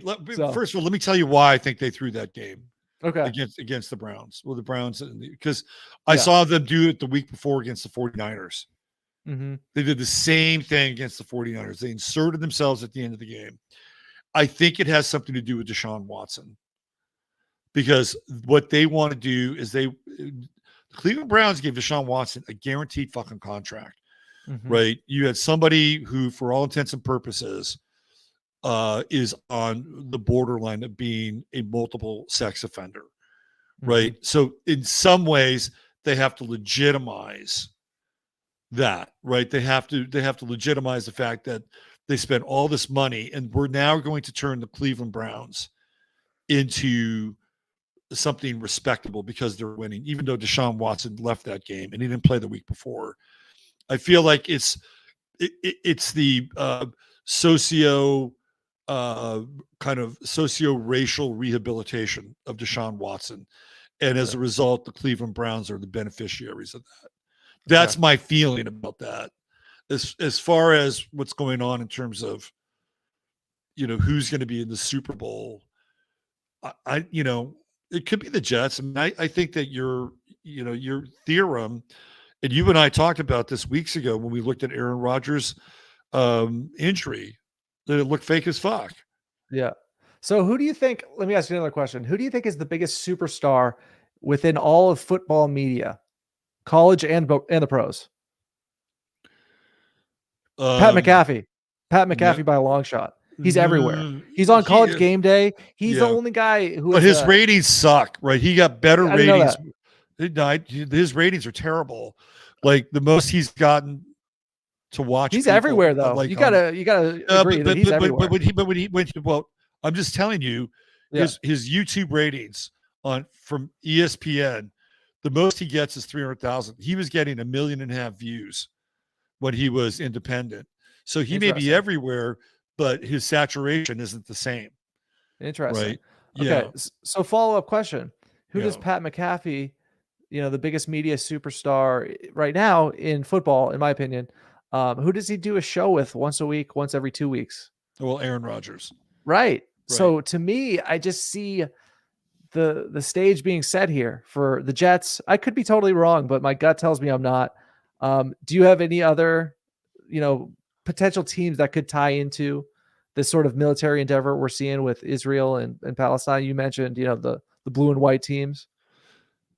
I think, okay. Remember I told you how they have this every year. They have this kind of promotional thing for the NFL, and it's sort of like the colors for the season. Yeah. Remember I told you about that?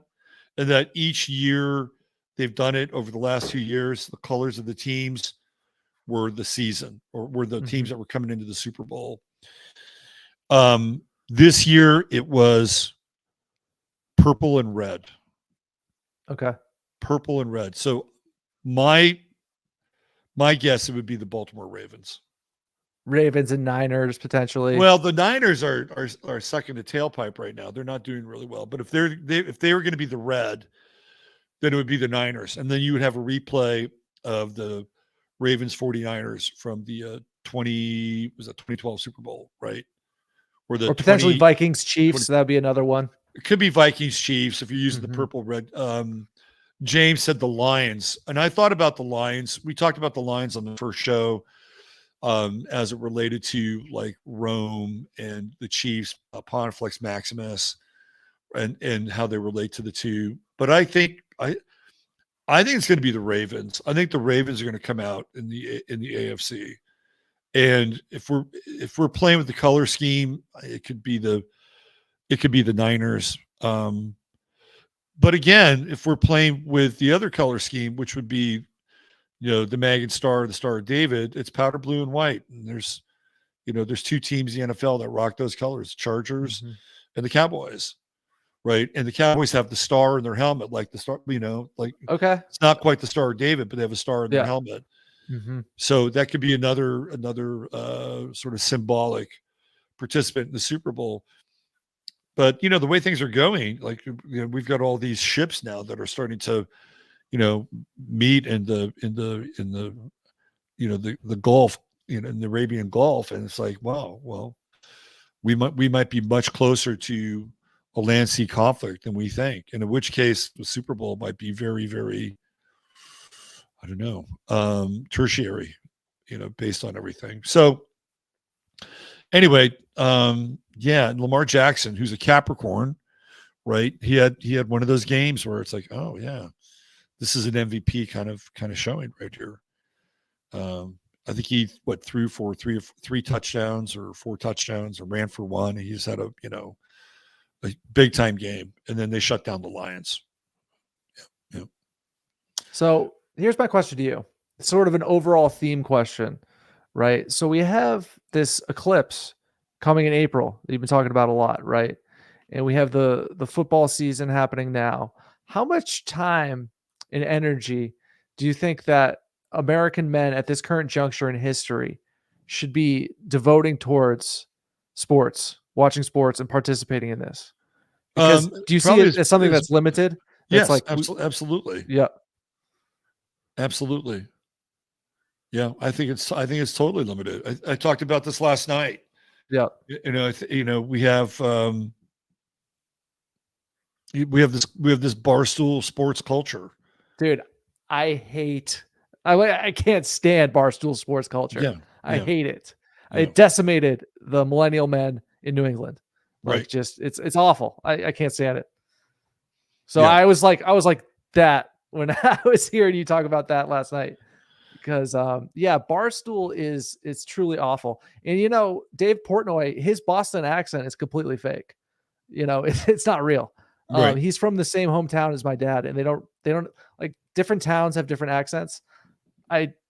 People from that town, I've never heard an accent. So it's like, I think he switches it on and off whenever there's a camera. Yeah. So yeah, he's code switching, right? Big time. Yeah. So Clara said, "Oh my God, I nearly made a legit Virgo comment." That's pretty funny. What else do we have here? Vikings Chiefs. Brandy Herrera likes Vikings Chiefs. okay, I could see that happening. Which would be a replay of the 1969 Super Bowl, where the Chiefs dispatched the Vikings with Joe Cap at quarterback. Let's take a look at some Scorpio football players. I got this kind of lined up. I kind of like Scorpio. Scorpio's kind of the evil genius sign, it seems. I love Scorpio. You know what I mean? Scorpio rocks, man. I'm a Scorpio rising. I have Mars in the 8th house. I can relate to Scorpio. All right, so let's look at some of these guys.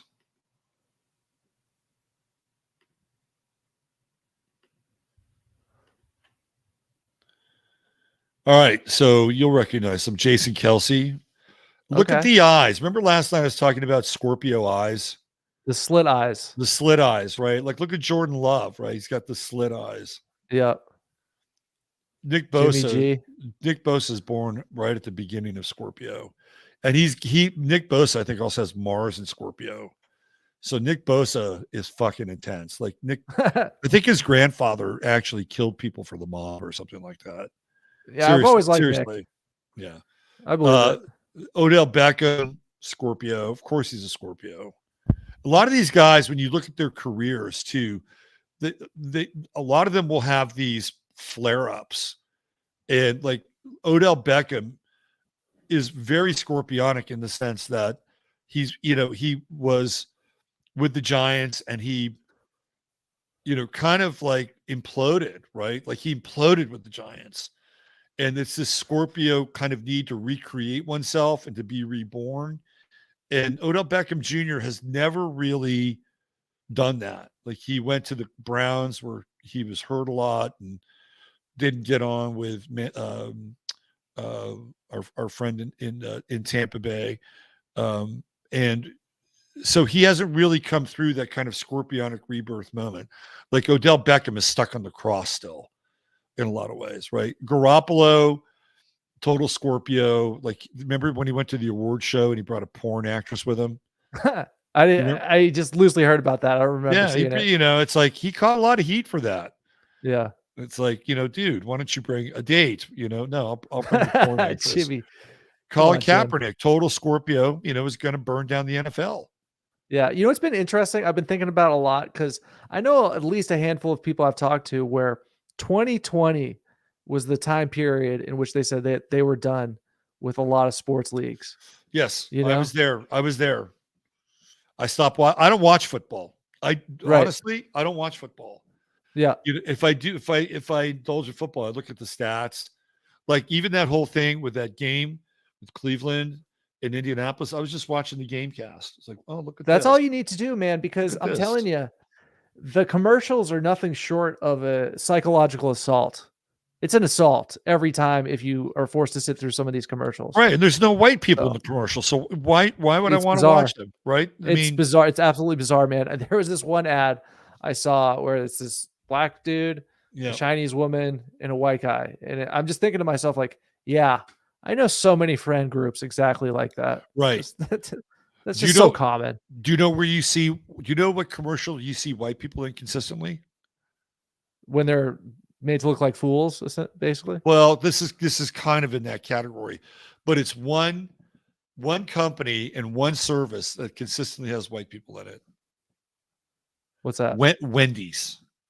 Oh God, that's obnoxious. Well, why? Well, they want to poison you. Well, no, it's because it's okay for white people to work at a fast food place. Huh. Right. And who's their manager? Happens to be black. Well, here, I'll show you. Mm-hmm. Right. That's the one commercial where it's been deemed, oh yeah, it's okay. They can work at fucking Wendy's and flip burgers. Right. Yeah. That's why it is a genuinely painful experience to sit through an NFL game because of the commercials. It's not worth it. You know what I mean? It's not worth it. So I watch college because I can flip through like 4 or 5 games and I can dodge the commercials like landmines. Right. But yeah, the NFL, you can just YouTube it, check out the highlights. Other than that, it's not that interesting. Like a lot of athletes aren't that interesting. You know what I mean? No, they're not. They're not. Like they're really not. Like I think you and I have much more substance than any athlete in any league. Their plates are somewhat interesting, but like you listen to the interviews, it's like, yeah, we tried really hard on defense and then we didn't quite make it happen in the third quarter. And then we tried some, like, it's pretty tough. Athlete podcasts, not cutting it. You know what I mean? Maybe somebody like Sheed can hold it down once in a while, but Kevin Garnett and Paul Pierce got this new big podcast, and right. It's just pretty painful. They just swear a lot. It's not articulate in any way. You know who's really funny is Michael Cooper. You ever watch any Michael Cooper's podcasts? I don't know who he is. Oh, he used to play with the Lakers. He's funny. Okay. Look at Wendy's. Just look at Wendy's. Right? These are your Wendy's employees. Yikes. Right? And then here's the boss. Huh. There's the boss. So it's okay. You want white people in a commercial? Let's put them out. Let's stick them in Wendy's where they can flip the burgers and clean the bathrooms at Wendy's. Right? It's like, fuck no. Mhm. I don't participate in it. I don't Good for you. I don't give it my attention. Here, let's look at a few more Scorpio athletes. Scorpio football players to be exact. So other than the Scorpio athletes, I'm just really interested in this whole eclipse in April and what you see happening then, because that seems to be a primary focus of a lot of your content lately. And for me, I love the astrological layer of truth because I think it's kind of the thing that's been missing from the entire game. So do you see sort of it going down essentially in Yeah. April? Well, yeah, absolutely. Okay. Because at the local level, I am seeing and hearing and talking to some people, and things are getting a little weird in terms of the immigrant thing. There's this one hotel near where I live where they're housing a bunch of immigrants. And it's gotten to the point where it's like, I'm an hour from the city and people around here are like talking about it. Like, what the hell is going on with this? There's all these immigrants they're housing for free. We have a homeless problem. And we're sending all this money to Ukraine and Israel. And this is everyday people talking about this now. So, and what I'm seeing right now in New England is everyday people aren't necessarily talking about the Patriots or the Red Sox. I think that this distraction it's powerful. Don't get me wrong. People are into it, and I find it somewhat interesting, but I don't know how long this distraction lasts, pro sports making an insane amount of money has only been a thing for like the last 20 years, 20, 30 years, like an insane amount. There's always been some form of gladiator games or some form of Olympics. Right. But, I mean, it's called bread and circus, right? They have Right. bread and circus for the people. And, the so-called social engineers or social architects, many of whom are Freemasons, that decided that people would play these things out, right? And part of playing it out would preclude the need to go to war or incite violence in a society. Like there's always some kind of overarching, social, validation, right? Or some sort of social, like assumption, that this is what they would do in order for us to not go into a war, right? There's part of that. There's part of that kind of psychological alchemy that goes on with sports, but it's a huge distraction. Like it's a massive distraction. And in a lot of ways, it's been part of the narcolepsy of the modern American male. It's Right. put us to sleep. Because vicariously we live out through the drama of these other people and their struggles, their stories, their myths. But it doesn't really do anything for us in a lot of ways. Mm-hmm. I mean, imagine what would happen if we took half of the attention that we put on sports and as men, we put it into our bodies and we put it into our local community and we put it into protecting, our rights and our freedoms. Well, boy, now we're having a very different discussion. We're having a very different kind of, slice of the reality pie. And if that would have taken place, we probably wouldn't be where we are now. They basically made us fat and happy and turned us into, vicarious participants in reality. That's it. Mm-hmm. That's not to say that some people aren't serious people and they do work out and they do take care of their bodies and they do get involved. They do take care of their family, et cetera, et cetera, et cetera. But by and large, it's not the majority.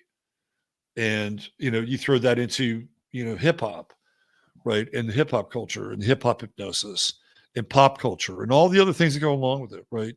And now you have a society that's completely lobotomized and asleep. Yeah, and it's pretty tough. Yeah, and there's no wonder why things are the way they are, why the state of the world is the way that it is, because you have a majority of the people who have stepped away from participating in society that is meaningful, because we have all these distractions, and this is definitely one of them. You take this away, what would people do? Well, you'd only take it away if the movie's over and the game ends. And now all of a sudden we're dealing with soccer or flag football or, it's kind of like, rollerball, and rollerball is a sport that was created by corporate interests. And it was after, the world had gone into its third world war. So the corporations decided they were going to take over everything from the time you leave the womb to the time you hit the tomb. You're part of the corporate chain and everything is taken care of for you. But you have to do what the corporation says, including in sports, right? That's what rollerball is all about. It's the bread and circus for the future games. So let's just go through a couple of these players really quickly. Like, there are guys here that have suffered very scorpionic ends, like Darren Sharper. Darren Sharper's in prison. Is he really? Yeah, he's what in happened with prison. that? He's a rapist. Wow. Like a serial fucking rapist. And I'm not saying all Scorpios are rapists, but that's what did Darren Sharper. Christian Kirk. He's okay. It was the other guy. The other guy that got busted for gambling. Who else do we have in here that's worthwhile? Pat Tillman. Right. Wow. We talked about Pat Tillman, last week or the week before last, and how he went to Iraq because of 9/11. And then he saw what was going on and he got snuffed out with friendly fire. Like, that is a fucking scorpionic thing to do. And that's the way Tillman was. Like, he was just all in. 9/11 happened. I'm done with the NFL. I'm going into special forces. I'm all in, which is a very Scorpio thing to do. Right. And then you have these guys that implode. Hey, there's your guy, Victor Cruz, Scorpio. Caleb Williams, Scorpio. Jalen Ramsey, he's another guy that gets to this point where he implodes, right? Because why? Scorpionically, he wants to be reborn. So what is he on now? His third team? Is he on his third team? Yep, I believe so, yeah. Yeah. So, yeah, Jalen Ramsey, he's one of these scorpionic characters. You see this with Scorpio. Des Bryant, another guy, very implosive, explosive kind of guy, right? And this is the nature of Scorpio. You want to come through the other side and, go through the fire or go through the transformation. I don't know if Des Bryant ever did that. He got hurt and tried to come back. And what's really interesting about this group, Troy Aikman's a Scorpio. Some of the things you get with Scorpio also are being unflappable. Troy Aikman fucking played under undue stress and pressure. Like, he took a lot of hits. He's a tough son of a bitch. Justin Tucker, the kicker for the Ravens. How many times have you seen this guy hit a clutch field goal? That's Scorpio, right? They just put all that concentration into the moment, by and large. Every now and then, some of them will lose some concentration. Danny Amendola, tough little son of a bitch, right? Scorpio. It's got a hard shell, it seems. Yes, Scorpios. They do have a hard shell. How many times have you seen Danny Amendola get rocked? He's just bounced around. He doesn't even care. Bounced around, right? Yep. Totally bounced around. So there's a theme here with these Scorpio players. Odin Lloyd. You know who Odin Lloyd is? Sounds familiar. Don't see the picture. It doesn't, I don't know. He's the guy that Aaron Hernandez killed. No way. Yep. Scorpio. He was an athlete? Yeah, he played football. Absolutely. Oh my God. Why? That's funny that they put him there in his celebrities. Isn't that weird? Yeah, that's weird, right? Yeah, it is weird. November 14th, birthplace Dorchester, Mass. Death June 17th, age 27. Was Hernandez also a Scorpio? No. Okay, what was he? We'll find out. Oh, yes. Look at that. Good call. Scorpio. Yeah. He wasn't in there. There's another Scorpio on Scorpio. Scorpio. Yeah, there are a couple Scorpios locked in, right? Like stinging each other's fucking tails. They're probably high as fuck. Yeah. I never so Aaron's my age, and like he would be around the New England area, and I got good intel from chauffeurs and what's they called when they chauffeurs when they drive your car. What's that called? It's called chauffeur. Yeah, chauffeur. Yeah. Or valet is the other word, valet.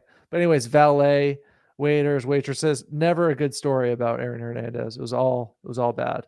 Just like he was just a douche.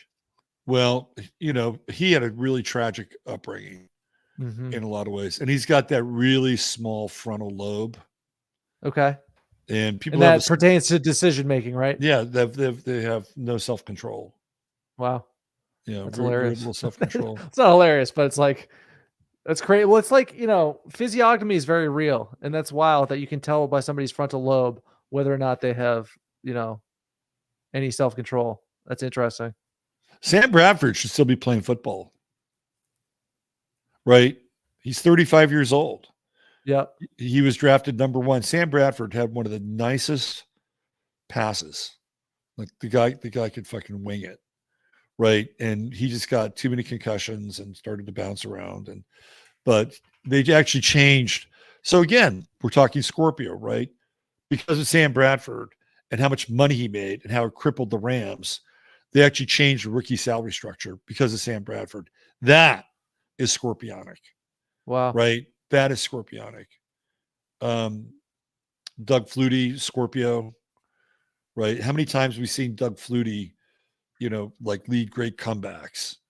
When Boston College, I think they won the national title, right? He threw that ball to what was that guy's name? Not Dan Platter.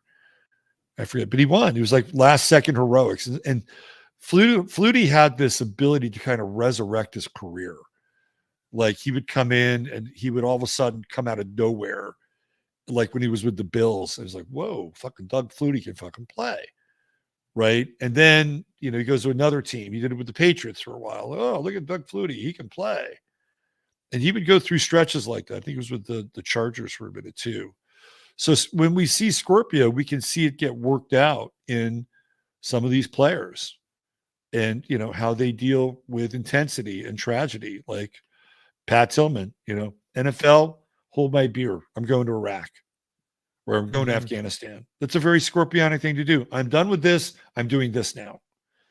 And apparently Pat Tillman was obsessive. He was obsessive about history, obsessive about like not just history, but military history as well. And that's what you'll find with Scorpios. They'll be obsessive about things. They'll find one thing and they'll be, they'll just get into it, right? Intensely. So I guess in Caleb Williams' case, it's money. Here's what's interesting. Jordan Love is 24 years old. He's been playing with the Packers for what? This is his 3rd year, right? And Caleb Williams is only 3 years younger than him. And he's been a pro. He's been a pro now for 3 years. I guess Caleb Williams has been a pro now for 2 years. So there you go. Basically.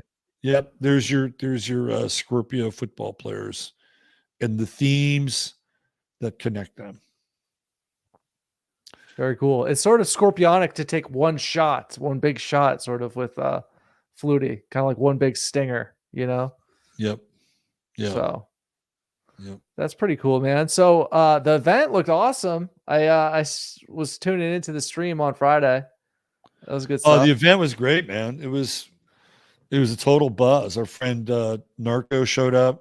Nice. Did his presentation on Florida's Eden, right? He gave his scholarly presentation. It was great. He was awesome. And everybody left that place feeling alive. But that's what happens. Every year it happens. Everybody feels alive, right? And one of the things that we really big on intention, and this year the intention was bliss. We kind of bring that in every year, but also the feeling that people, no matter what happens in their lives, can face it and deal with it and feel like they can handle things, right? Because the eclipse is very heavy energy, really heavy energy. It's like, and we were right there in totality. So, I don't think it was a group of novices that had assembled there. Let's put it that way. So Robert Phoenix. Yep. I view you as one of the top journalists in the game, probably one of the best known astrologers also in the game. What do you see as your role until this eclipse in April? What is your sort of mission for now? Yeah, it's a really good question. Part of me is just like you get up in the morning, right? And you just, you strap it on, you just go do it. Right. Mm-hmm. And I do that as well, whether it's the shows or clients. So a lot of my role is predefined by my gig, but in terms of like what kind of message or, so this is a really good question. Back in 2020, when COVID hit, it was like a fire alarm went off in my head.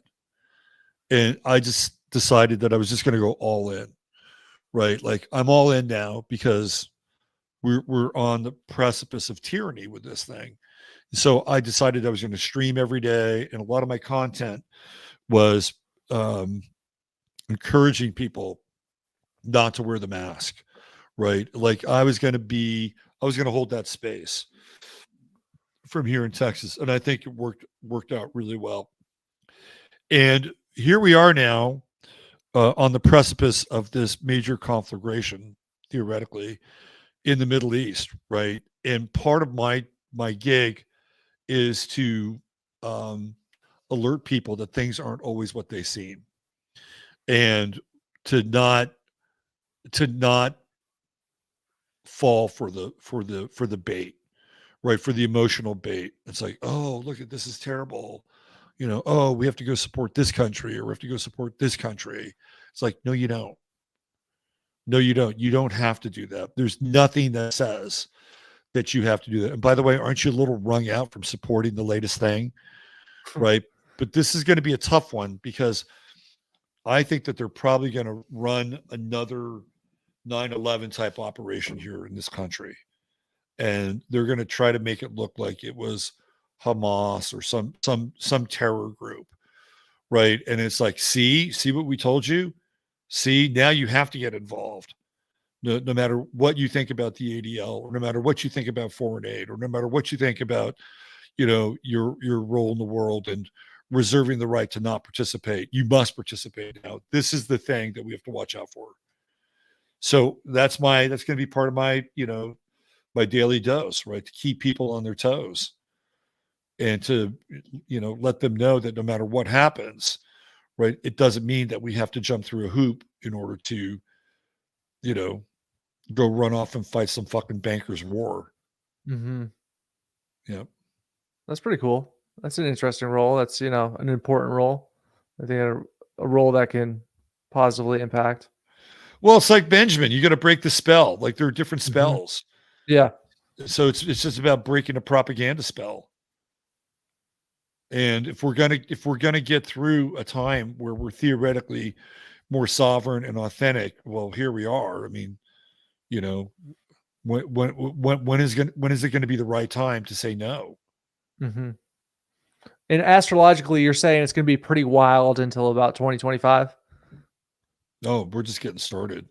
Like it doesn't really calm down until 2028 when Saturn goes into Taurus.